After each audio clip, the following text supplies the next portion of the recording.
Shabbat Shalom.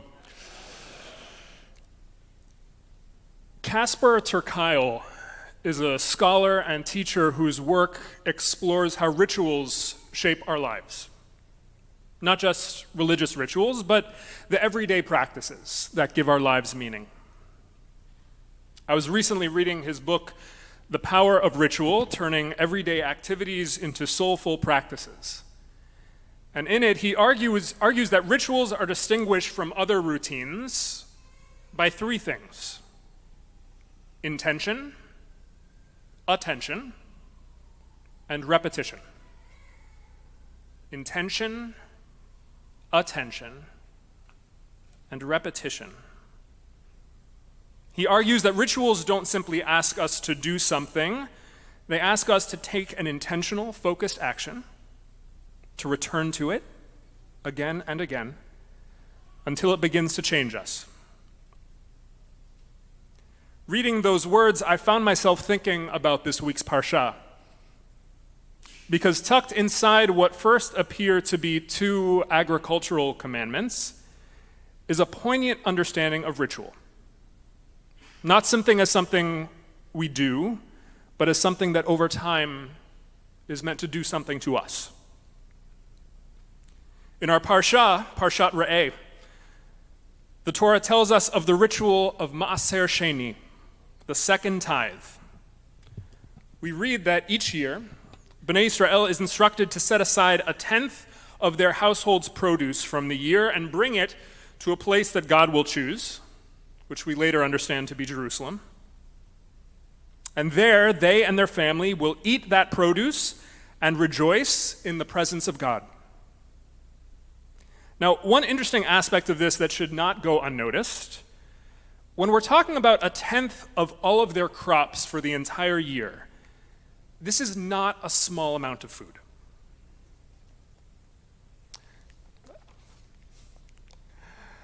The commentary in our Eitz Chaim Chumash notes that a household producing crops at a subsistence level would require more than 35 days to consume all of this food.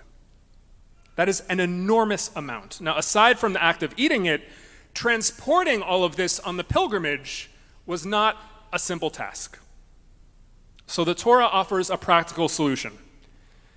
If the distance is too far for you, we read in the next verse, should you be unable to transport all of this produce, you can convert it into money. You can sell it. And then you take the money with you on the trip. And when you get to Jerusalem, you use that money to buy whatever it is you want to consume. Cattle, sheep, wine, something else, whatever it is your heart desires. And then you will feast there on this food, purchased with the money you got from selling your harvest, and there in the presence of God, you will rejoice with your household. It's a remarkable example of flexibility, and part of what I find interesting is that this isn't a later rabbinic commentary interpreting a strict law from the Torah that if it's too far, you can sell it. That's not what's happening here. It is baked into the text of the Torah, a highly flexible option for fulfilling this commandment.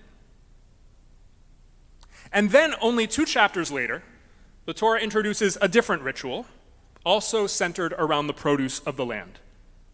Bikurim, the first fruits. Again, there are instructions involving produce, a journey to the place that God will choose, and an offering before God.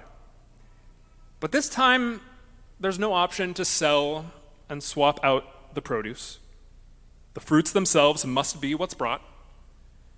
And then going even further, the farmer is asked to pronounce a fixed declaration, beginning with the words, Arami Oved Avi. My father was a wandering Aramean. Standing with the first fruits of the year's harvest, they tell a story not of growing the fruits themselves, but a story that stretches back generations to slavery in Egypt, redemption, and arrival in the land. So already we can feel the difference between these two rituals. One allows for considerable flexibility. The other is carefully prescribed. What is brought what is said, and even as the rabbis later imagine it, how it unfolds. In Mishnah Bikurim, the rabbis paint an extraordinary picture of this pilgrimage itself. A procession led by an ox with gilded horns and an olive crown, accompanied by a flute. And as they approach Jerusalem, the leaders of the city come out to greet them as the action of the city comes to a stop. From the Mishnah, we understand that this was an event, a carefully choreographed experience. So again, we have these two rituals essentially side by side, a few chapters apart, and the contrast is striking. One with baked-in flexibility if the ritual as designed is too difficult to carry out, and the other with a clear formulaic process of what you must bring, what you must say, and what happens around you as you're doing and saying those things. But in both cases, it's striking how the fruit itself is not the primary focus. The text seems far more interested in the experience around it. The journey, the meal, the declaration, the procession, the rejoicing. The offering matters, but the experience the ritual creates seems to matter just as much. So if that's the case, what is it that this experience is trying to accomplish? For the Maaser Sheni, for the tithe, the Torah tells us precisely. After describing the meal in Jerusalem, we read, Laman tilmad liyira et Adonai Elohecha kol hayamim, so that you may learn to experience awe in Adonai your God always.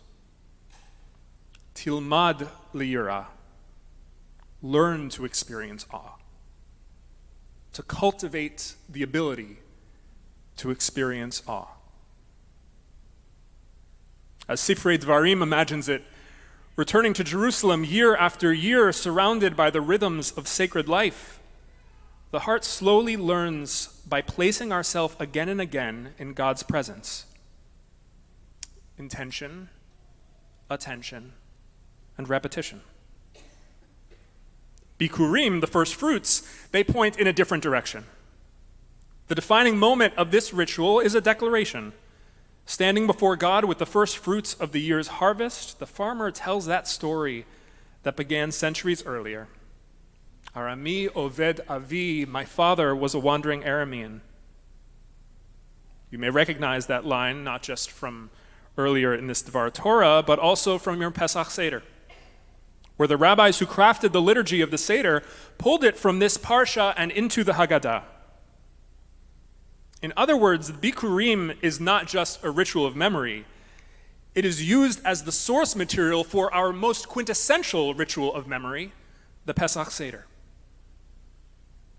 Because Bikurim isn't only about gratitude. It is a ritual that teaches each generation to find itself within the larger story of our people. So if the Maaser Sheni invites us to return again and again to God's presence, to cultivate the ability to experience awe, Bikurim then invites us to return to our people's story, to remember that our lives, our produce, our output, whatever it may be, are part of something larger than ourselves. These are not simply two ways of bringing the produce of the land. They are different kinds of spiritual practice. One cultivating awe, the other locating us in the story of our people. And to read these words, as Felicia said on Shabbat Mevarchim Elul, as we stand on the threshold of the month of Elul, feels especially profound. Next week, as Rosh Chodesh arrives, we find our lives filled with new rituals and practices for this season. We'll hear the shofar. We'll begin reciting Psalm 27 in our morning minyan, 7:45 in the chapel and online. We'll gather for slichot. We'll spend time doing the spiritual work of cheshbon hanefesh, accounting of the soul. We'll give tzedakah with greater intentionality. We'll seek forgiveness from those we've hurt. It may seem like a checklist, a collection of actions that somehow are meant to prepare us for the high holy days. But I want to suggest that our Parsha invites us to see that question differently. Not what are the things I'm supposed to do, but rather, what is this practice trying to awaken within me? Because each one reaches us differently. The shofar stirs us in ways that words cannot. Tshuva asks a kind of honesty of us that may be difficult to achieve through prayer alone. And while some of those prayers we encounter may move us deeply, others may challenge us, or when read literally, may even seem to reflect a theology that is not our own. What might be possible if we carried that question as a frame as we entered Elul? When we hear the shofar and gather for slichot, or recite words we've perhaps said many times before. Not do I connect with this practice, but let us enter Elul asking, what capacity is this practice trying to cultivate in me? What is it trying to teach me to notice that I cannot learn another way? May these coming weeks invite us to give ourselves to these sacred practices. For some, perhaps for the first time.